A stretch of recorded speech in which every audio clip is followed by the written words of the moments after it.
Lantern Parade and Christmas lighting na angay iti Nueva Era, Ilocos Norte.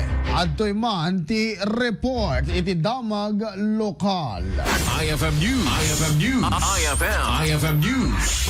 Lokal.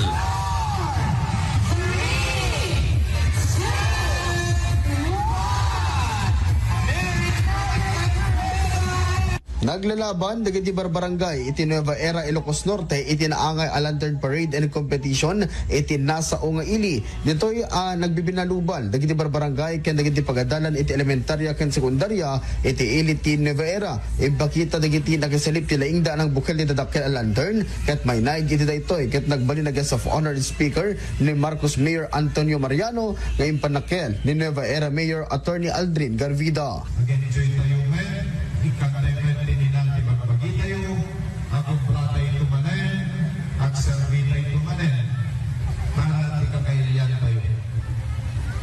So, manen, ako, no anda, kita makumbaba, anda, di pinagkikinawasan. Magi tayo, anda sila, dahil ko'y isang sangayan sa nangili tayo, may maanan niya sa kaili, kamay sa kagayen, may sa kapsan. Amin niyo pasyon di Nueva Era, mas daw may nga ay sulat natin at gagawa tayo. Masayaan, kagayen, puno, matao, magalang salita, matakong baba, kagulan na adaan di puso kagserbi.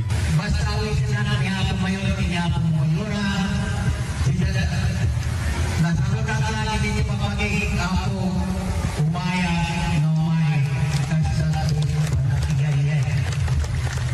Kabayatan na kagiddan tinaangay a Lantern Parade and Competition ket naangay pa iti Christmas lighting ano sa dinno ket napasilawan ti dakkel a Christmas tree di sangot ti munisipyo nga aramid dagiti lumugar.